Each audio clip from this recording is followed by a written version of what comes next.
Hello everyone मु स्वागत करुच्ची मोर नुआ मिनी ब्लॉग को मु जाउची मर्डर करने मनीष को नुहे एलोवेरा को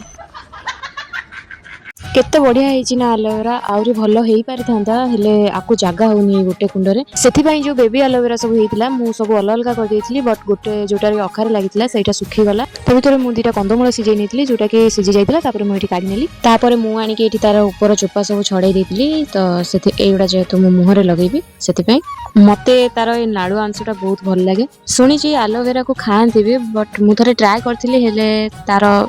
टेस्ट पूरा पिता थिला जोटा कि मते बिल्कुल भी पसंद नुहे पिता मु खाएनी तार ए नाड़ुआ अंशटा फेस को भल सॉफ्ट रखे मु फेस रे लगेई देइथिली एलोवेरा तापर 10-15 मिनिट परे मु फेस को धोई देइथिली एटा फेस रे किछि ग्लो तो आनी बनी बट फेस को भल सॉफ्ट रखिबो तापर गोलाप जल टिके लगेइली देखुना खरा बेले कि इपी खाए किंतु मोर टिके रूल अलग फास्ट मु मो पुओ को टिके खोई देइथिली तापर मु खाइथिली वीडियो जदि भल लागिला लाइक करिवे पुनी देखाबो नेक्स्ट ब्लॉग रे राधे राधे।